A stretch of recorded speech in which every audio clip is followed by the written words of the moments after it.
Assalamualaikum warahmatullahi wabarakatuh. Mohon izin bertanya Gus. Jadi saya pernah mimpi itu ada suara, intinya Islam itu la ilaha illallah, illallahu Allah, kemudian ba. Nah, ba ini tebal sekali Gus. Mohon penjelasan khususnya ba ini. Ba iku ana titike. Disebut ba iku ada titiknya. Ini nanti ada waktu sendiri saya akan mengupas huruf hijaiyah. Kalau sudah masuk di dalam pembahasan Al-Qur'anul Qadim. Cuman ba apa ba? Dari bakok. Bakok. Bakok maknanya kekal. Assalamualaikum warahmatullahi wabarakatuh. Ngapunten dulu tidak tanget. Kemanusia kan ten Al-Quran terbagi menjadi 3 golongan. Setunggal al-basar, nomor 3 al-insan, nomor 3 nas. Nyuwun penjelasan pun Gus.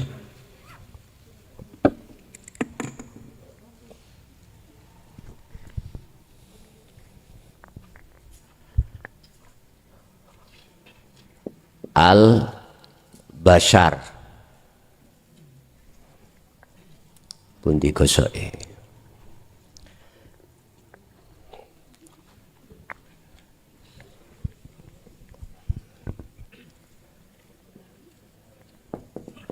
Bashar, Nas, satunya Al-Insan. Insan.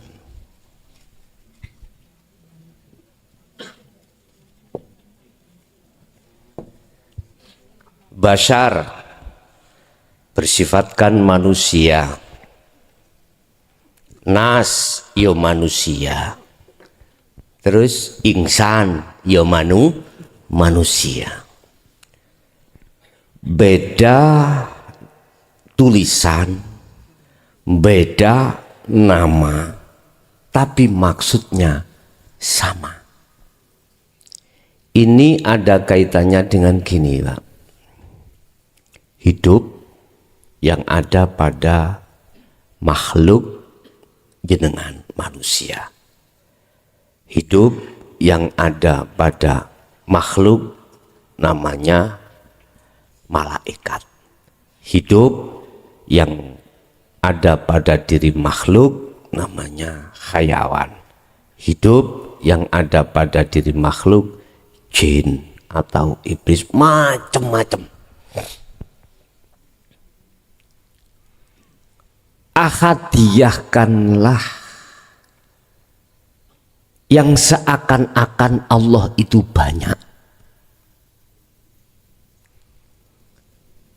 Hidup yang ada diri makhluk semuanya itu hidupnya siapa?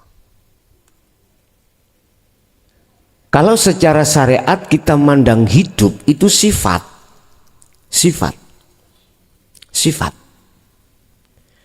Kalau kita mandang hakikat hidup itu bukan sifat. Subjeknya, sang pelakunya. Yang dikatakan laisa kamislihi sayun itu. Sehingga mengapa di dalam Al-Quran kalau Allah itu ahad memakai bahasa nahnu. Ada yang nahnu, Pak, gak hanya ana. Bahasanya nahnu. Kalau ana menunjukkan mutakalim, hanya satu. Tapi ada, Pak. Di dalam ayat itu Al-Quran ketika Allah berkata itu memakai kalimat nahnu. Nahnu itu banyak. Kita. Lah. Banyak loh. Maksud sih Allah banyak. Wa nahnu aqrabu. Gini, Pak. Satu sisi hidup itu banyak. Ya. Tapi Anda harus bisa memasukkan ahad di dalam banyak. Bagaimana? kita masuk di dalam banyak tapi ahad, nggak ada yang lain. Tentunya saya tidak mengupas dari sisi syariah loh, itu sisi hakikat. Sebab tujuan kita untuk menuju ke ahad. Ada perbedaan 3 tadi, basyar, nas, insan. Saya tidak menerjemahkan dari sisi fisik atau ilmu zahirnya, tapi ilmu batinnya. Bagaimana kita bisa mengahadkan dari beberapa banyak? Anda harus melakukan tindakan ahadiyah. Apa ahadiyah itu? Menyatukan banyak hidup. Iya, menyatukan banyak hidup ya. Ngeten lho, Pak. Kembali pada asli kita, la haula walaku. Bagaimana Anda bisa berbuat ahadiyah ke ahad? Lawang Anda iku patung. Lah ngoten nggih. Wis enggak sinkron. Bagaimana Anda dikatakan bisa berzikir wong Anda patung? Enggak sinkron. Gini loh Pak maksudnya. Ketika Anda seakan-akan satu sisi melakukan tindakan tahali ke tajalli, ahadiyah ke ahad, nafi ke isbat, itu jangan merasa dirimu yang melakukan. Itu loh maksudnya. Baru sinkron. La haula wala quwata itu masuknya pada diri makhluk, illa billah pada gesang. Baru sinkron.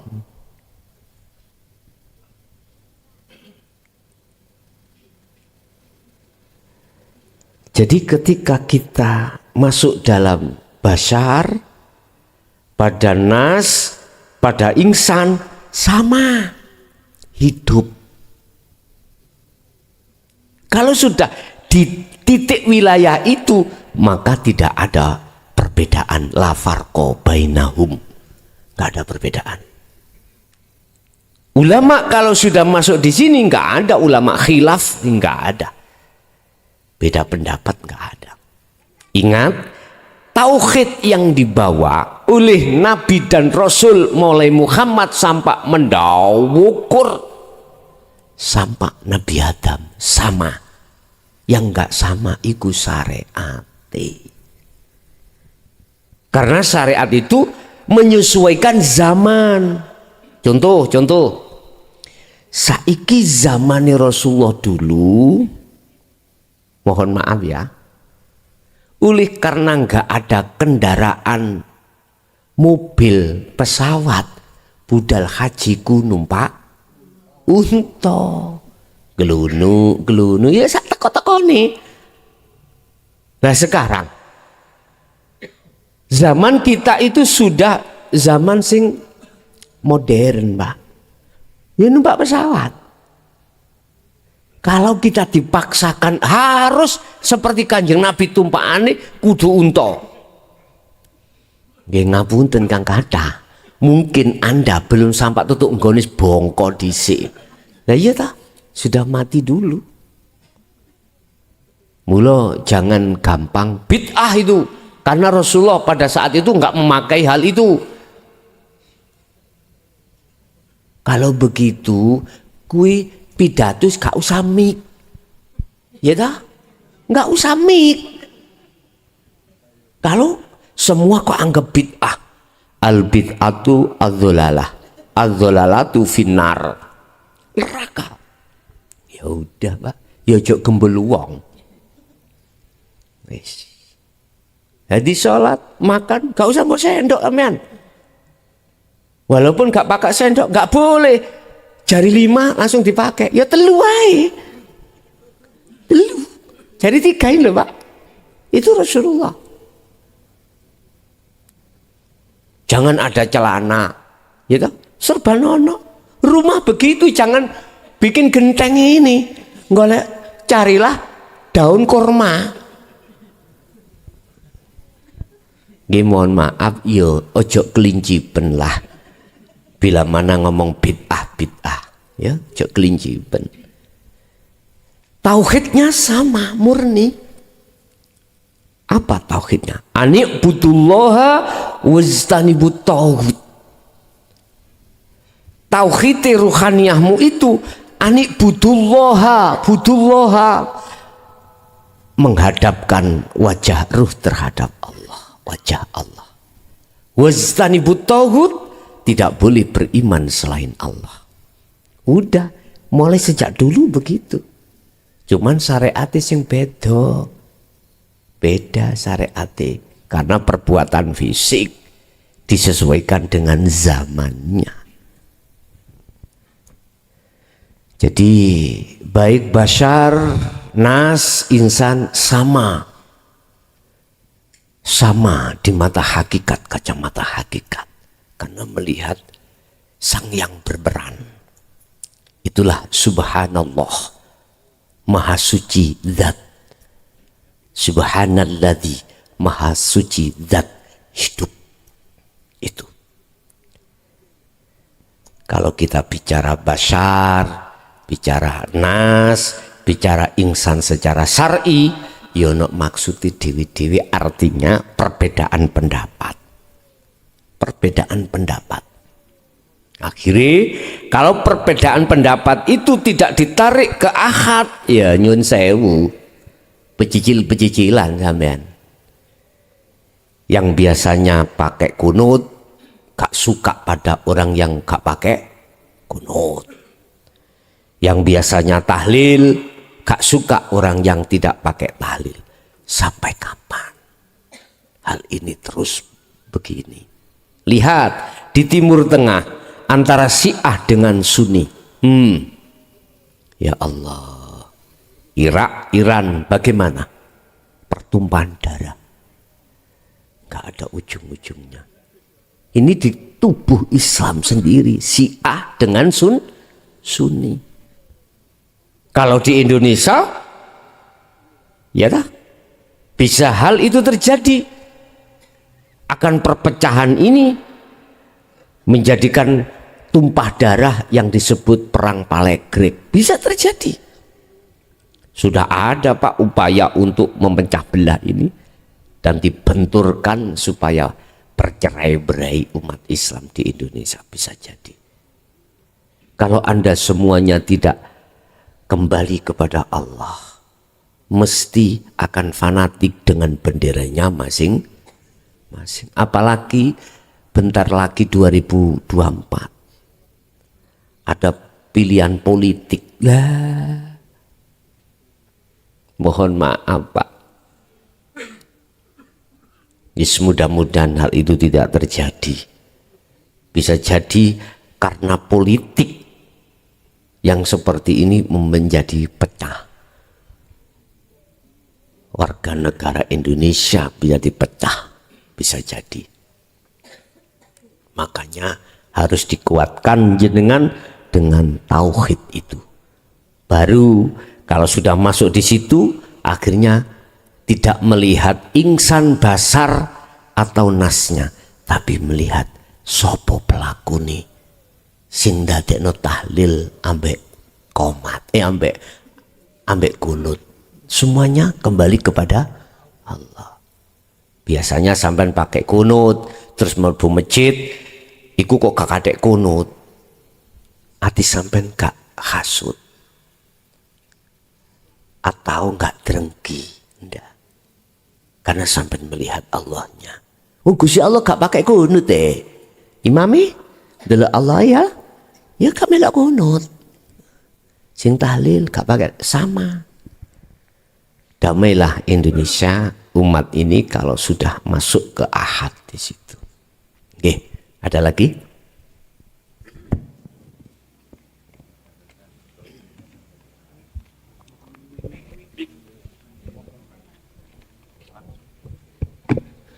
Assalamualaikum warahmatullahi wabarakatuh. Tolong dijelaskan Gus tentang tata cara yang benar berziarah kubur itu manakala seseorang itu sudah berada di maqam mukasyafah dan musyahadah. Demikian. Assalamualaikum warahmatullahi wabarakatuh. Waalaikumsalam warahmatullahi wabarakatuh. Ziarah kubur. Apa sih ziarah itu?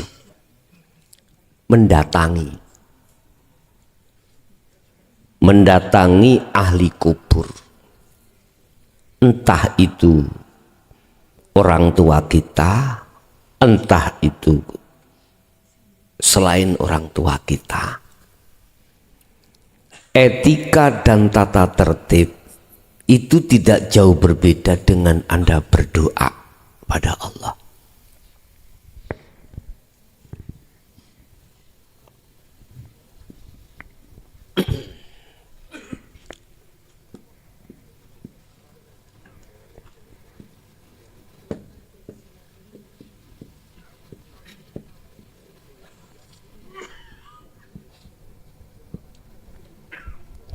Ud'uni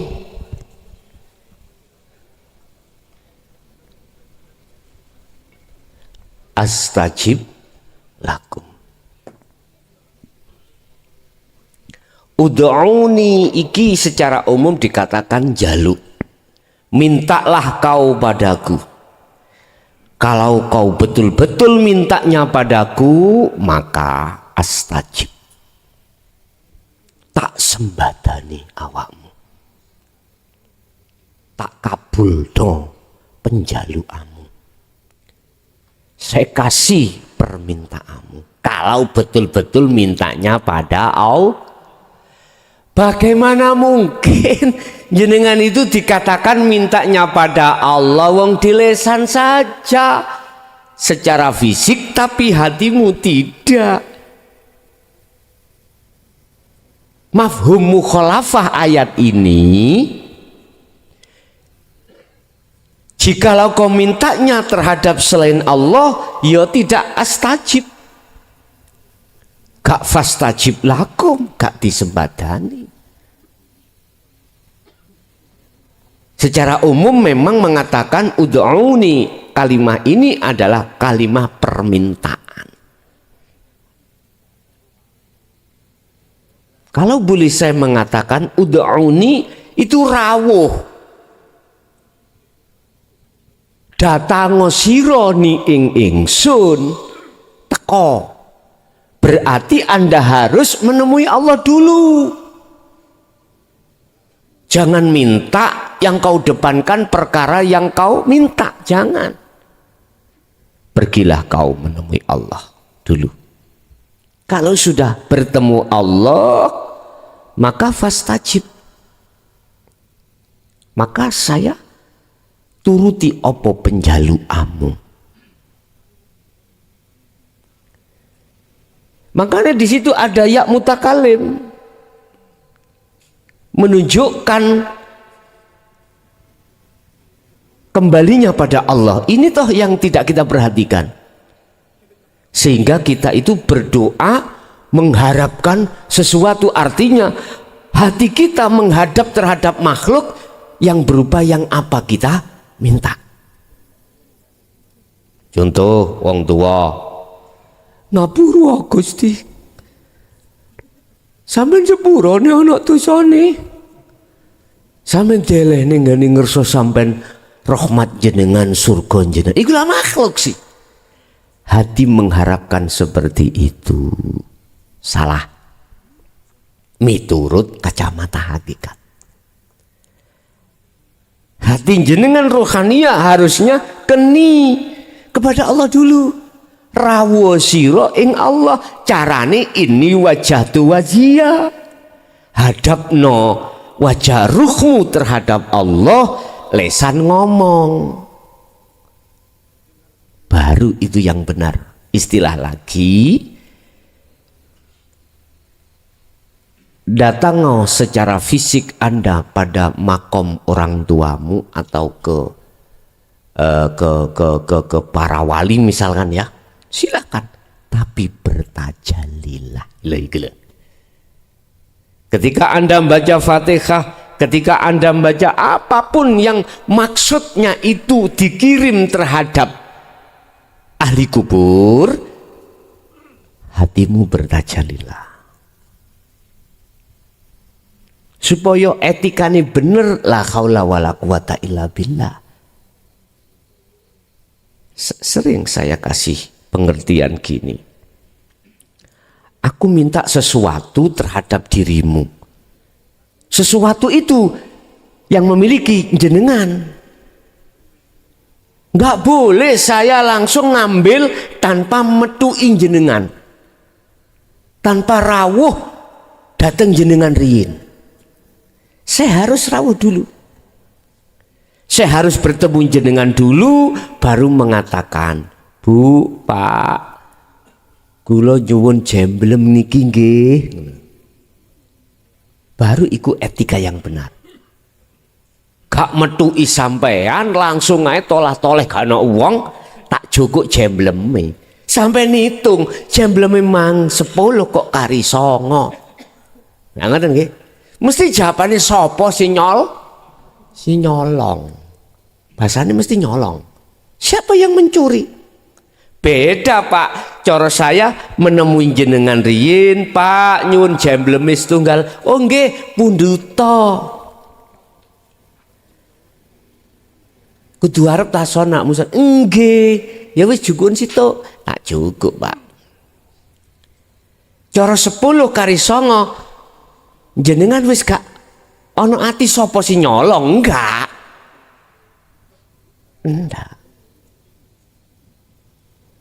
Allah itu begitu, Pak, ya. Etika kita harus makrifat dulu, baru kita menerima apa yang diberikan oleh Allah. Begitu yang benar. Kok dikodak? Temene gak dikai saiki meneh njaluk omane. Engkau banget terus njaluk terus. Nyun sewu nggih, secara hakikat iki Gusti Allah grisin. Tahu grisin nggih?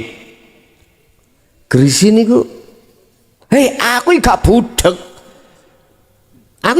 Aku tahu awakmu njok, tapi etikamu iku gak cocok. Pedhokno aku dhisik ngono. Akhirnya dikasih, Pak.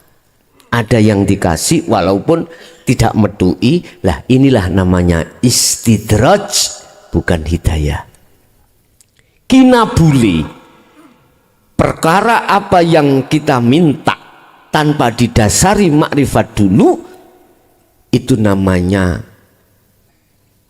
nyun sewu, anugerah. Yang anugerah itu atau nikmat itu tidak jadi hidayah tapi istidraj. Apa? Penglulu. Digonggung ambek Gusti Allah. Dunya sampean pabrik siji digonggung, dikasih sampai 5. Lho iya Pak. Mobilnya yang asalnya mogokan buang. Wah, ada uang loh Pak. Ya nek gak ada, ekonominya omsetnya tambah besar. Beli nyung, semuanya nyung. Yes. Tapi kita digonggung Allah. Ngomong pengikut, oke. Biasanya saya Kiai Langgaran pengikutnya cuma 5. Berhubung viral, ribuan Pak. Hati-hati, digonggung Gusti Allah. Kalau tidak mengenal dan bertemu Allah terlebih dulu, digonggung Pak. Bukan menjadi hidayah, istidraj itu. Cuman kita nggak terasa. Paling kesimpulannya kita dari nafsu, wis bener ilmumu iku, tahu kita ndi dasare tambah banyak pengikutmu. Wow. Iku bukti dalil. Kalau bener sing kok ajarno. Dengan tentu Pak. Nafsu sing ngomong, akhir tambah kawat dinda sampeyan. Mlebu nama kak sedeng. Saking gedene ndas ngoten. Allah ya karim. Yes, jadi etikanya harus bertajali jenengan. Mulai berangkat bertajalilah. Artinya bertajali, hatimu tetapkan semua itu datangnya dari Allah. Dari Allah. Anda bisa berjalan, Anda bisa membaca, Anda bisa apapun, keakuanmu itu lepaskan sudah. Otomatis dengan sendirinya akan muncul keakuannya Allah yang mendominasi di situ. Okay. Iku carane secara singkat. Cuman laku niki sing angel dhisik, sing sawe itu ilmu amal istiqomah. Boso sudah bolong blos baru gampang. Cuman prosesi kita berilmu dulu, adem-adem ya budal dan lain sebagainya. Ini kan enak-enak sing kemanten nanya kelot no Pak ya. Lah kok ya belakrak tutuk gini diewangi ngaji sampai jam piro iki ngoten. Nggih, ada lagi monggo. Assalamualaikum warahmatullahi wabarakatuh. Ngapunten Gus. Menurut keterangan hakikat Allah bersolawat niku dos pundi Gus?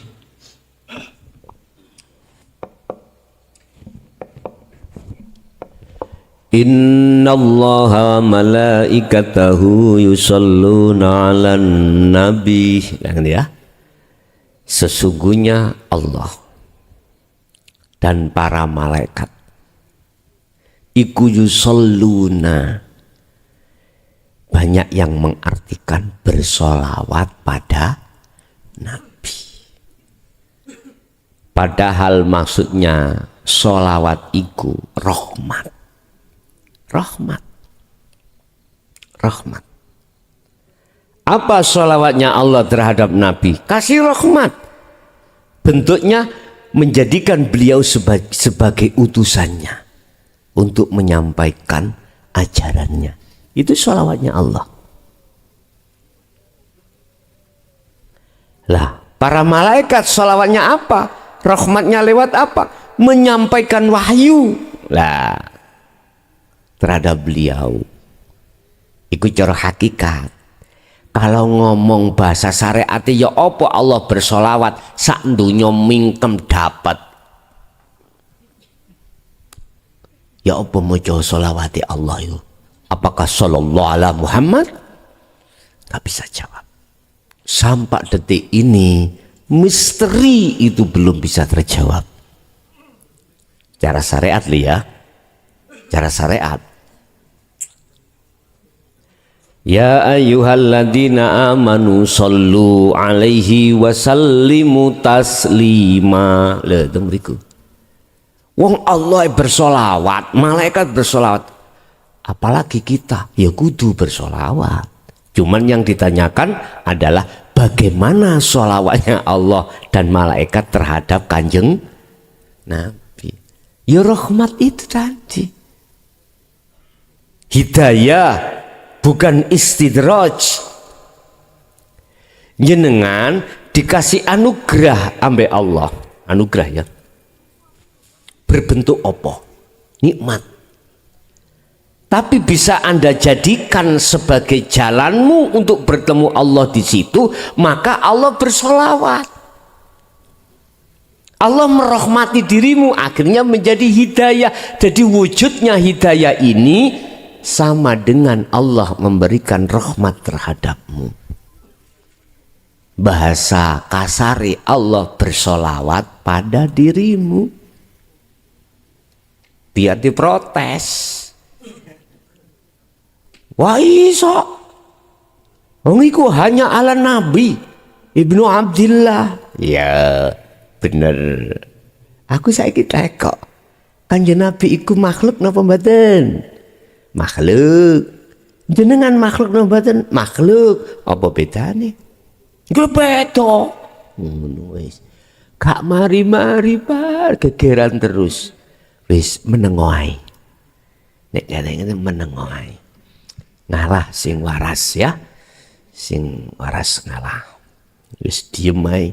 Karena belum bisa menjangkau tentang masalah makhluk itu bagaimana, belum bisa menjangkau. Jadi itulah bentuk sholawatnya Allah malaikat terhadap Nabi. Secara hakikat itu rahmat. Begitu. Oke. Ada lagi? Assalamualaikum warahmatullahi wabarakatuh. Mohon izin bertanya Gus. Jadi saya pernah mimpi itu ada suara, intinya Islam itu la ilaha illallah, illallahu Allah, kemudian ba. Nah, ba ini tebal sekali Gus. Mohon penjelasan khususnya ba ini. Ba iku ono titike. Disebut ba iku ada titiknya. Ini nanti ada waktu sendiri saya akan mengupas huruf hijaiyah. Kalau sudah masuk di dalam pembahasan Al-Quranul Qadim. Cuman ba apa ba? Dari bakok. Bakok. Bakok maknanya kekal. Siapa yang kekal? Adalah Allah. Cara untuk sampai ke ba, keakuanmu lepasan. Kalau keakuan kita sebagai makhluk sudah terlepas, sama halnya itu pelepasan basariah, maka nyatalah kekekalan di situ. Nyata kekekalan di situ. Nanti kalau sudah masuk kekekalan, ada si pelaku dalam bakok itu. Makanya huruf ba itu titiknya satu. Lah titik itu kudu kita hilangkan. Dan huruf ba itu nanti juga seleret itu juga harus hilang. Akhirnya jadilah nanti huruf H. Balik maneh, kosong maneh. Artinya barang siapa yang sudah menafikan, mengosongkan keakuannya dalam hal apapun, maka nyatalah keakuan Allah.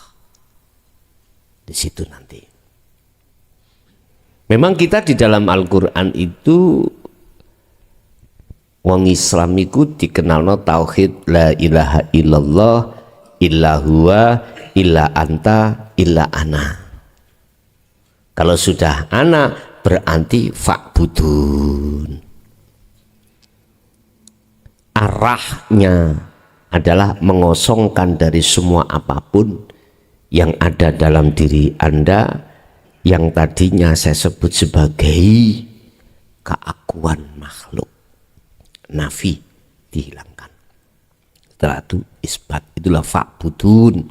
Muhammad, aku tidak akan mengutus utusan sebelummu dan termasuk dirimu kecuali harus membawa menerima wahyu yang inti. Mana? Ilaihi annahu la ilaha illa ana.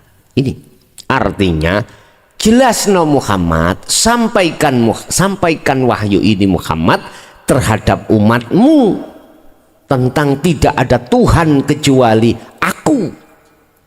Fa'budun. Ajarono, ajaklah untuk menyembah aku, tidak menyembah namaku, tidak menyembah sifatku, tidak menyembah zatku, tapi menyembah aku. Ini fa'buduh. Ini bener kan ngoten niku. Iku nek wis tingkatane makrifat tekan kuno. Berhubung sing isih tingkatane nanggone nama, ya fanatik dengan nama.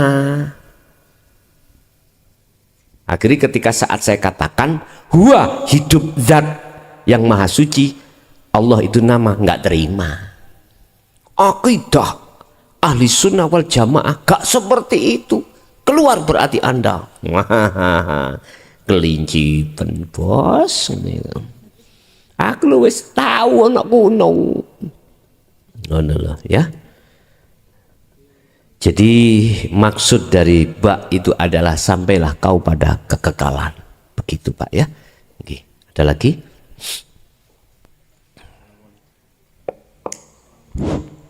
Assalamualaikum warahmatullahi wabarakatuh. Waalaikumsalam. Nyuwun petunjuk Gus, bagaimana caranya untuk berzikir sirul asror dan zikir, tapi yang berzikir itu benar-benar ruhani kita, bukan sekedar nafsu dan angan-angan. Sampun ngoten mawon Gus. Assalamualaikum warahmatullahi wabarakatuh. Waalaikumsalam warahmatullahi wabarakatuh. Kita harus tahu dulu pengertian zikir. Apa sih yang dimaksud zikir? Zikir itu bahasa Arab Pak. Dialih bahasa Indonesia adalah ingat. Secara lugat bahasa. Tapi belum menyentuh pada yang dimaksud zikir. Belum. Secara istilah, zikir adalah kesadaran rohaniahmu bahwasanya dirimu iku la haula wala quwata. Kalau sudah menyadari diri kita itu adalah la haula wala quwata, maka ketika saat datangnya haula dengan kuwata terhadap diri kita, iku aslinya illa billah. Iku nek cara hikam disebut zikir hakiki. Cara Al-Qur'anul Qadim sirul asror. Di pos pertama. Meyakini, merasakan bahwasanya apapun yang muncul dari dirinya atau di luar dirinya, rasa dalam diri jenengan, iman dalam diri jenengan, semua itu datangnya hanya dari Allah, titik. Seperti ini tadi, dingin ini, hati jenengan merasakan yang berperan di dalam cuaca itu adalah itu tadi, Sang Yang Maha Suci, zat hidup itu. Anda merasakan kehadiran Allah di dalam dirimu, akhirnya dirimu bisa nyapo-nyapo, itulah yang dimaksud zikir yang sebenarnya. Kalau ini sudah jenengan diasah terus, dipraktekkan baik di dalam maupun di luar aktivitas sholat, maka mesti sesuai dengan janji Allah dalam surat Al-Ankabut ayat 5, ainul basiroh muncul. Anda diletakkan ainul basiroh, apa? Bertemu. Akhirnya ya aku iki Allah. Loh, berarti makhluk yang ngaku Allah, mana sih ngaku wis buyar ini makhluknya? Kan mboten saged. Aku makhluk iki kan pun sudah fana toh Pak Bu. Ainul basiro itu bertemu itu kemakhlukannya sudah fana, wis nggak ada. Fana itu tiada, wis nggak fungsi. Sudah nggak fungsi. Secara jasmani masih ada, tapi secara rohani sudah nggak fungsi. Inilah kefungsian Anda sebagai makhluk iku patung. Nah iki akhirnya sing muncul illa billah. Iku ainul basirah. Loh, berarti sing bertemu bukan roh, bukan. Yang bertemu itu Allah sendiri pada dirinya sendiri. Seperti kau tatkala ngoco ning nggone pengilon, berkaca di kaca. Yang kau lihat jelas wajahmu sendiri, bukan melihat bojomu. Loh, aku kok wedok? Mboten mesti. Ya, diri Anda sendiri. Akhirnya hakul basirah. Sodakta, sodakta imanuka. Kata Allah, imanmu sudah benar. Inilah yang disebut ihsan. Anta budallaha ka'annaka taro. Kebenaran iman disebut ihsan itu ketika saat kau menyembah seakan-akan kau bisa melihat Allah. Yaitu maksudnya itu sudah benar. Jadi setiap kondisi apapun Pak, ini cara praktek nih. Hati jenengan harus yakin, merasakan, mengimankan yang berperan hanyalah Allah, bukan Allah nama yang kumaksud. Itulah yang kumaksud laisa kamislihi syai'un. Oke, ada lagi.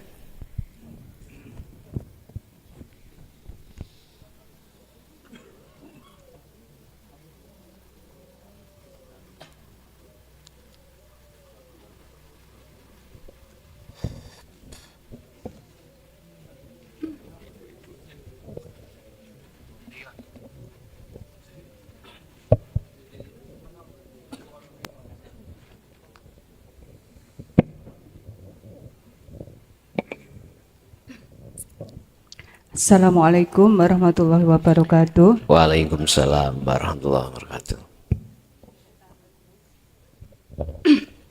Dedek Tanglet, niki masalah ketika kita sudah di sini, saya yakin sudah di Nurul Haq semua. Kemudian enten YouTube jenengan niku ngaturaken ngeten. Ketika seorang itu bekerja di lokalisasi, kemudian barokahnya itu kayaknya lebih yang resik-resik masjid. Itu kan memang secara syariat orang yang bekerja di sana itu kan sebenarnya sudah keliru dari syariatnya gitu. Kemudian ada berkah di masjid gitu ya. Sedangkan kalau yang di Dinul Haq ini kan di mana-mana tempat itu kan Allah ada. Nah, kula niki angen-angen ngeten, oh iya, syariat ya sapa sing gawe? Ngaten Gus, pripun ngaten niku? Ngoten. Nggih. Nggih, Matur sampun. nuwun, nggih. Nggih. Kalau ruhaniyah kita memang sudah di wilayah keahatan pada Allah, kayak omong menyalahkan siapapun nggak bisa, karena semuanya adalah menjadi sifat jaiznya Allah, sifat wenangnya Allah.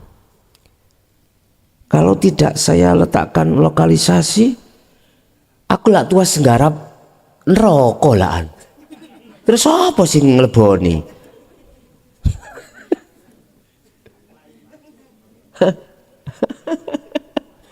Iku bahasa Banyolan loh Pak ya, bahasa Banyolan. Kalau kita sudah di akad, nggak bisa kita menyalahkan terhadap apapun yang terjadi, nggak bisa.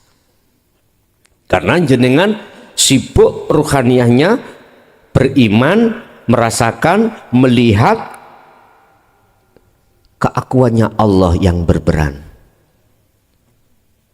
Cuman pertanyaannya, mengapa si A diletakkan di lokalisasi, si B diletakkan di masjid? Ya udah, ini kari lihat mawon. Bagi Anda nggak ada masalah, tidak ada bedanya, sudah. Cuman bagi orang dua ini bermasalah. Manakala dia tidak duduk di keahatan Allah. Mesti gini, sing ana masjid rumangsa luwih apik, luwih bener daripada yang di lokalisasi. Yang di lokalisasi, iya maklum awakmu wong apik. Aku ngakoni nek aku nek menurut aku apik wong lokalisasi, merasa salah daripada mereka yang merasa benar. Makanya ada istilah mantan kiai dan mantan dengan mantan narapidana. Wis apik mantan narapidana daripada mantan kiai. Jenenge mantan kan sudah meninggalkan daya. Ngoten. Oke. Kantun melihat kita dari arah mana ngoten mawon. Tapi Anda tidak akan pernah menyalahkan terhadap apapun dan siapapun, kejadian apapun, kalau hati duduk di keahatan Allah. Jadi jenengan kagungan pengangan-angan pengimanan seperti itu nggak ada masalah. Monggo. Terus dibantah sing ahli kitab. Loh, bagaimana letaknya amar ma'ruf nahi mungkar? Lah ngaten nggih. Akhirnya syariat ngomong. Ya, amar ma'ruf nahi mungkar itu secara fisik. Cuman dibalikno, amar ma'ruf nahi mungkarmu secara hakikat bagaimana? Enggak pernah diperhatikan itu. Amar ma'ruf diperintahkan untuk kebaikan rohaniah, berarti keahad Allah, nggak pernah dibahas. Nahi mungkar meninggalkan kemungkaran, kemungkaran rohaniah, bentuk keingkaran rohaniah itu beriman selain Allah, masih ada iman selain Allah, yaitu cuaca. Ngaten nggih. Nggih. Ada lagi? Assalamualaikum warahmatullahi wabarakatuh. Waalaikumsalam warahmatullahi wabarakatuh. Yang mau saya tanyakan soal proses ini, Gus. Ketika seseorang ini berada di jalan ya, Gus. Terus di situ dia kesadarannya muncul, langsung fokus ke keluar masuk nafas dan fokus ke antara kulo kalih jenengan iki. Terus ten mriku disarengi dengan ketidaksadaran keluar air mata, Gus, dan tidak ingat apa-apa. Padahal di sisi lain seseorang ini di jalan. Lah ini kejadian apa dan mohon penjelasannya. Dan yang kedua mau tanya soal fenomena alam yang akhir-akhir ini terjadi. Apakah sudah semakin dekatnya atau gimana? Soalnya saya sendiri semakin kasihan dengan orang-orang terdekat saya. Ngoten mawon. Assalamualaikum warahmatullahi wabarakatuh. Waalaikumsalam warahmatullahi wabarakatuh. Di dalam sifat basariyah itu kita mengenal namanya keakuan lawamah, atau sering disebut nafsu lawamah. Lama bertahun-tahun tidur lawamah dengan mutmainnah, dikarenakan ruhaniyah ini menjadi budaknya nafsu nafsiyah dan amarah. Ketika saat ruh ini digugah atau nafsu yang luru lawamah mutmainnah digugah oleh Allah, dibangunkan, digugah itu dibangunkan dengan cara walladzi arsala rasulahu bil huda wa dinil haq, dengan cara Allah mengutus utusannya untuk membawa hidayah dan ajaran tentang tauhid. Akhirnya didengarkan. Ruhaniyah ini menyadari, ketika ruhaniyah menyadari kalau selama ini apa yang dilakukan ruhaniyah dengan bentuk jasmaniyah seperti itu, menyesal. Terkadang juga menangis. Menangis itu ada macam dua, Pak. Ada menangis karena menyesali semua perbuatan selama ini yang kita ruhaniyah lakukan. Ada menangis itu karena bahagia, nggak terasa.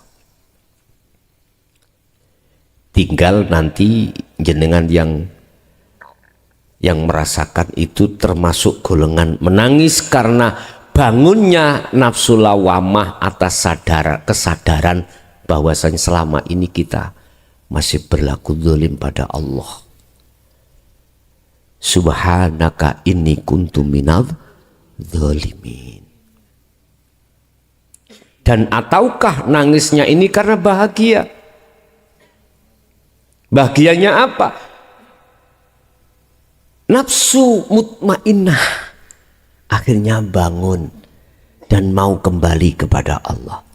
Artinya apa? Ruhania ada kemauan, ada kehendak, kekarepan, keinginan untuk bertemu Allah.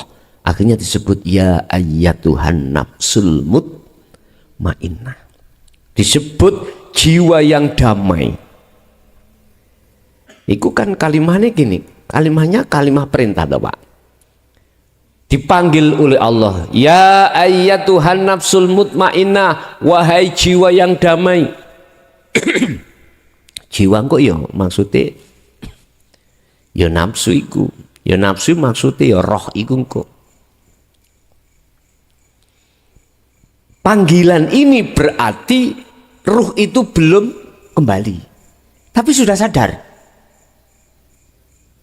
Sudah sadar.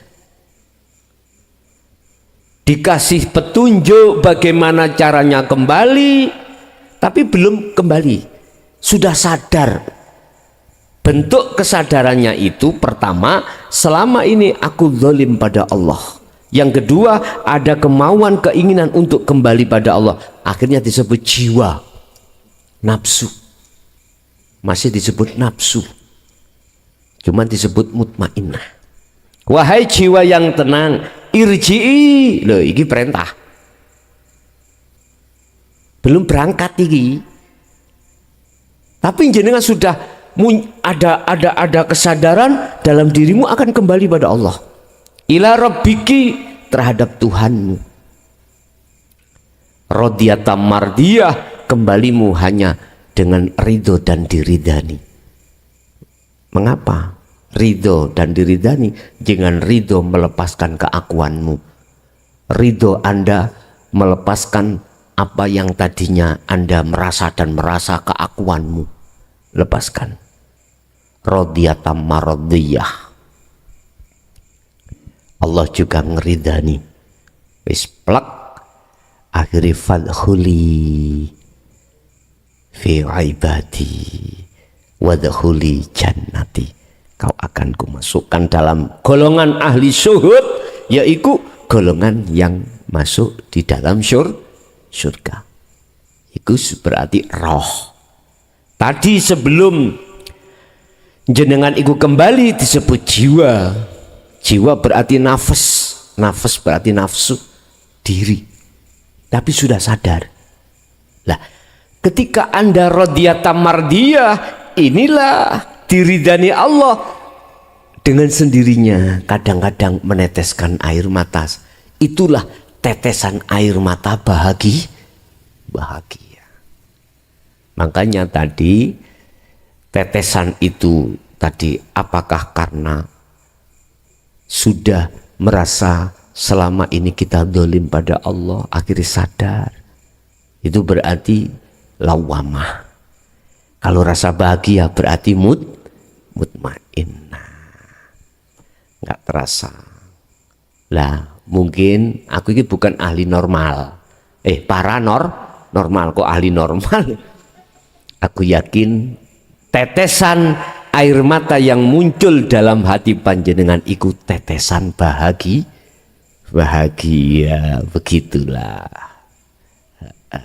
Ada lagi? Yang kedua, fenomena. Ketika jenengan iki sudah duduk di ahli syuhud, dimasukkan Allah di dalam ahli syuhud, secara sifat manusiawiyah dia. Pasti Anda lewat surat, lewat ayat ku anfusakum wa ahlikum naro, mikir ke bagaimana orang dekat jenengan. Akhirnya muncul rasa ar-Rahman, ar-Rahim. Kasihan. Wis ta, mesti sampean iku mau akan menyampaikan kebenaran ini kabar terhadap orang dekat sampean, ahli bisa anak, ahli bisa garwo panjenengan, atau ahli bisa jadi secara syariah orang dekat jenengan. Arif nafsaka wa auladaka wa azwajaka billah, kenalkanlah anak istrimu terhadap Allah. Otomatis, sebab jenengan sudah tahu kebenaran.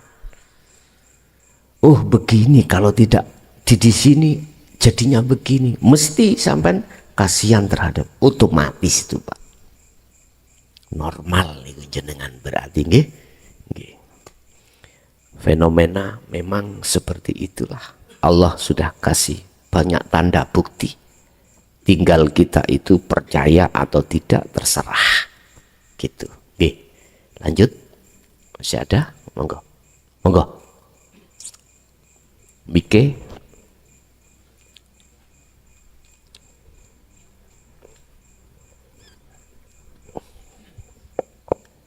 Assalamualaikum warahmatullahi wabarakatuh. Waalaikumsalam warahmatullahi wabarakatuh. Mohon izin bertanya Gus. Nggih. Ketika berzikir terasa ada dua. Ada yang merasakan dan ada yang menonton. Nggih. Lalu yang menonton menetapkan yang merasakan itu adalah hidup. Apakah tahapan ini sudah benar atau belum? Nggih. Lalu bagaimana kemudian agar menjadi ahad? Nggih. Sampun matur nuwun. Memang awalnya disebut suluk itu ada yang mendatangi, ada yang datangi. Ada makhluk, ada khalik. Ada yang merasa, ada yang dirasa. Ada sebagai penonton. Bahasa istilah kalau wau mekaten. Lah, ketika saat dikatakan panjenengan iku lewat rasa imannya sudah benar, hanya Allah yang segala-galanya, maka ini yang kusebut sebagai proses su'aul basirah. Dikatakan di ainul basirah, maka baik penonton yang ditonton, yang merasakan, itu pelakunya satu, berarti inilah yang kusebut sudah ahad, sudah benar. Cuman tinggal pertanyaannya, kalau sudah duduk di sini, besarkanlah keahatan dalam dirimu pada Allah. Dirimu kan sudah tidak ada. Pelakunya kan cuma satu, yaitu ana, aku.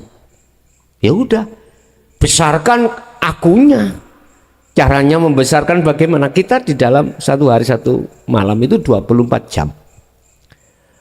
Problematika apa yang kita hadapi dalam satu hari satu malam itu bermacam-macam secara fisik.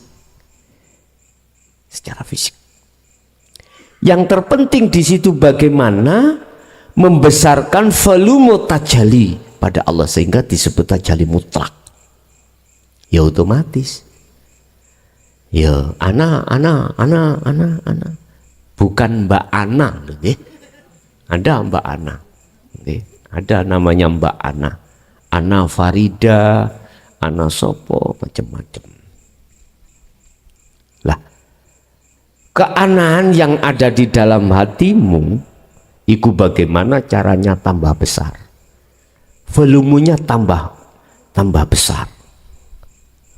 Inilah yang di dalam hadis disebut fastaqim. Kalau dalam Al-Quran fastaqamu. Lanjutkan terus. keakuan anai lanjutkan terus. Kalau ahad itu sudah ahad Pak, karena pelakunya sudah tinggal satu. Jadi yang merasa dan yang dirasakan, yang melihat dan yang dilihat itu pelakunya tunggal sudah. Itulah ana, sudah benar. Ye. Ada lagi? Ye, monggo. Assalamualaikum warahmatullahi wabarakatuh. Waalaikumsalam warahmatullahi wabarakatuh. Ini masalah sholat lagi Gus ya. Kalau Nggih. kemarin jenengan aturakan kalau mau sholat dari awal sampai akhir itu gak melenceng-melenceng. Berarti sejak mulai persiapan itu sertakan sirul asrornya sudah sampai akhirnya tahiyat di penyajian itu sudah. Nah sekarang kalau sudah dari awal sampai akhir itu sudah genai yang satu, berarti salam itu Gus. Yang namanya salat kan diawali dan diakhiri dengan salam. Nah berarti salam itu Gus, berarti ya genai. Maaf, ingsun dewe ya salam nang genai ini ya Gus ya. Oke. Oke. Sa Nggih, yang kedua Gus. Masalah apa ini? Apa? Topo itu loh Gus. Apa Gus namanya Gus? Topo. Apa Gus namanya? Uzlah. Ya, bukan. Nggih. Tadi jenenge. Nah, halwat Gus. Halwat, Nah, nggih. halwat Gus. Nah, itu dilakukan. Kan ini belum pernah ada bimbingan ngapunten saya Gus nggih. Nggih. Misalkan ingin melakukannya sendiri di rumah, apakah ada tekniknya, aturannya, misalkan diawali dengan apa, harus bagaimana, Boten, nggih. terus harus terusannya gimana, Nggih. gitu Gus. Karena Nggih. selama ini pada saat diam itu nggak tahu ya Gus ya, ya tiba-tiba ya hilang gitu aja Gus. Nggih. Nah itu hilang turu apa wis bener hilang gimana kan ya enggak tahu karena belum pernah ada Tekniknya. teknik dan Iya, teorinya belum bagaimana, tahu Gus. nggih. Nggih. Gitu loh. Jadi mohon Gus, Nggih. kalau misalkan ingin melakukannya sendiri di rumah, gimana caranya, tekniknya? Matur nuwun Gus. Salam di dalam sholat itu adalah ucapan kalau jenengan sukses. Sebetulnya gitu. Sukses, selamat, pasrah dirimu pada Allah tadi. Sebetulnya untuk dirinya sendiri. Makanya nggak ada imam assalamualaikum warahmatullah, makmumnya waalaikumsalam, nggak ada. Gini pidato. Itu untuk dirinya sendiri. Artinya kesuksesan, salam ucapan kesuksesan terhadap panjenengan masing-masing. Kholwat, apa sih maknanya kholwat? Menyepikan, mengosongkan keakuan makhluk di dalam dirimu. Kalau diperluas, kholwat itu ada yang mengartikan gini Pak, secara fisik Anda tinggalkan pergaulan terhadap makhluk. Ada yang memaknai kholwat itu seperti itu, berarti anak, istri, sosialisasi terhadap tetangga dan lain sebagainya, pekerjaan ditinggal. Nyepi mlebu guwa, Nabi Yunus mlebu ikan nun. Ada yang menerjemahkan seperti itu. Oke lah, ya gak salah. Tapi bahasa saya memakai surat Al-Insan 2526. Dua macam kholwat. Kholwat itu khusus ruhaniyah jenengan tinggalkan selain Allah, walaupun jasmaniyah masih bergaul terhadap makhluk. Contoh, mulai pagi wa minal wadhkur isma rabbika bukrata wa asila. Mulai pagi sampai sore Anda kerja, ya bersosialisasi sama makhluk jasmani, tapi ruhaniyahmu harus hanya bersosialisasi terhadap Allah di situ. Harus piye carane? Hatimu fokuskan sirul asrar. Iku kunci. Kuncinya ada di situ. Bisanya Anda bertemu Allah, dikatakan bertemu, liqo bertemu Allah ketika saat jasmaniyahmu kerja, fungsikan sirul asrar di situ. Yes. Wa minal laili fasjud lahu fasabbihu lailan tawilan. Yang kedua, tatkala Anda jasmaniyah sudah tidak urusan duniawiyah, artinya sudah lepas, garwa anak sudah enggak, ini sak jasmani. Apakah di situ ada teknis? Ada. Bagaimana teknisnya? Mudah saja. Terserah Anda jam berapa, terserah. Tinggal kita itu teknisnya mengikuti etika syariat ataupun tidak. Kalau memakai, ya kau harus suci dohirmu. Tidak mengandung hadas kecil, besar, bahkan wong wedok hadas khed. Lalu sholat-sholat sunnah, lalu wasilah terhadap siapapun termasuk seluruh kekasih Allah. Habis itu tujuan jenengan kholwat dohir batin kan bertemu Allah. Tetap kuncinya di sirul asrar. Sistemnya lewat napas. Keluar masuk napasmu, masuk imanmu iku rohaniyamu terhadap napas.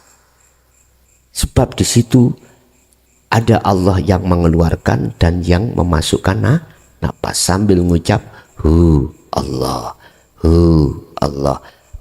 Hati yang ucap bukan lesan. Udah diemlah, ikuti rasa iman yang masuk di dalam nafas tadi. Udah.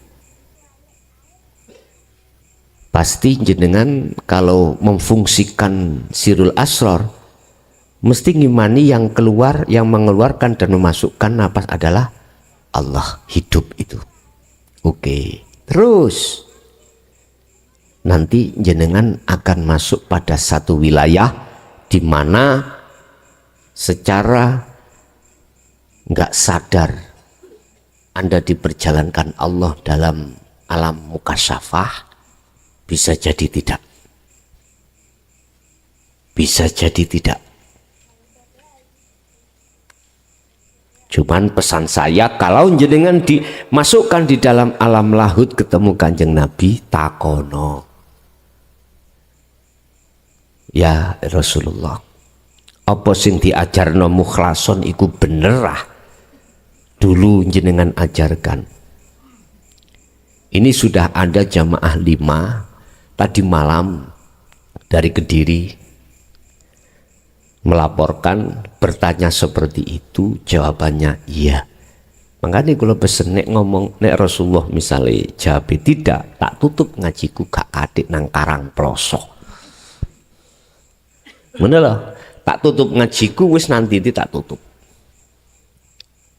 Sebab orang walaupun tidak pernah bertemu Rasulullah, ketika jenengan iku secara sadar atau tidak sadar dipertemukan Allah terhadap Nabi Muhammad, mesti sok meyakini iku Nabi Muhammad. Walaupun jenengan tidak pernah bertemu. Ketika saat bertemu itu, mesti kalau betul-betul Rasulullah, mesti dalam hatimu meyakini itu Rasul. Lu kok iso kau mengatakan yakin wong kau tidak pernah bertemu? Tanya sama beliau, apa yang diajarkan mukhlason betul tah ajaran jenengan dulu yang jenengan sampaikan, apakah jenengan juga menyampaikan? Nek pancen gak mengatakan tidak, udah tak pensiun. Nah, apaan ya?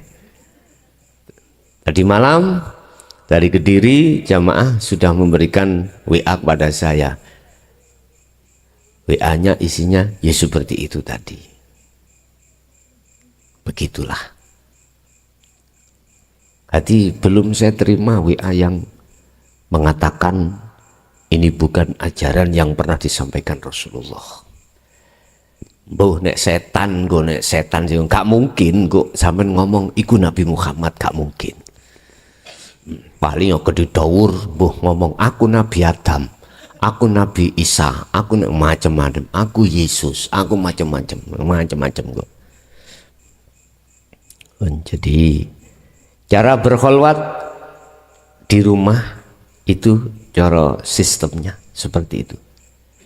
Lah, terus pundi kalau saya berhadas luwih-luwih orang perempuan, wis gak katik wudu, gak usah, gak katik sholat sunnah, gak usah, hadiah Fatihah yo gak usah, cukup lungguh pelak, wis langsung melaku dzikir wau. Ini pun rapopo. Sing penting gak maca Quran secara lesan, lha ngene lho ya. Gus, kula niki wis tuwek, lungguh setengah jam, ojo maneh setengah jam. 10 menit kula wis dengkeken. Uzkurullaha qiyaman wa qu'udan wa ala junubihim. Kuwi gak kuat ambek lungguh yo ambek leyeh bah mesisan cepet bablas turu lho. Pawenak. Wis Gusti Allah iku mboten berat nih estu. Ambek leyeh. Kula niku cuwap mboten saged kula kholwat khusus dalu mboten saged. Pagi kerja, pulang maghrib, pulang isya capek Gus. Malam yo nggak bisa bangun. Terus bagaimana solusinya? Ah, ya wis khusus lewat sholat 5 waktu kuwi mang tok ae. Ditambah nek kate turu nglendango wis empakno sirul asrarmu. Enak ketemu Allah ing dalem mimpi. Allah nggak memberatkan Pak, menyesuaikan dengan keadaan yang ada pada dirimu. Gak iso ambek ngadeg yo ambek lungguh, ora iso ambek lungguh yo ambek leyeh. Gus yo gak pantas Gusti Allah iku dipethuk ambek leyeh. Iku lak jasadmu sing leyeh. Rohaniahmu yo mboten. Nggih. Ada lagi? Yang menangis dan yang tertawa.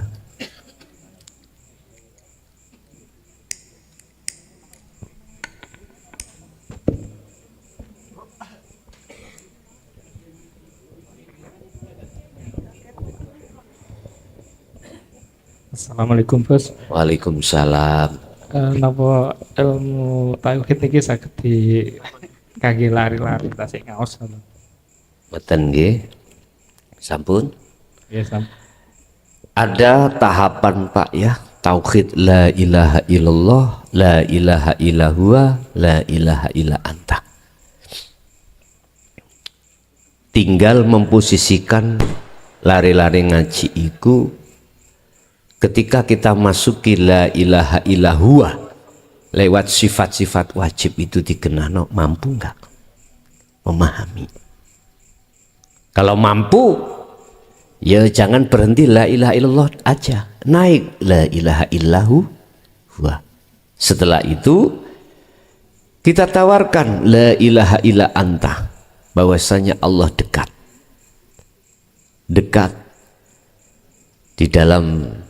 lebih dekat daripada urat nadi, yaitu zat yang maha hidup itu dalam maupun di luar diri kita. Mampu enggak? Artinya dia bisa menangkap enggak? Kalau enggak, huwa saja dulu. Nanti kalau mampu, anta naik terakhir ana. Bisa. Tauhid itu semuanya itu sudah diulang digit tauhid ketika kita bayi, Pak, lahir sudah kemasukan tauhid. Itu orang tua disuruh beradzan ya lah, di telinga kanan, iqomah telinga, itu kalimat tauhid. Cuman untuk menjabarkannya itu nanti kalau sudah menunggu balik atau sebelum balik dia sudah bisa menerima, sampaikan, nggak ada masalah.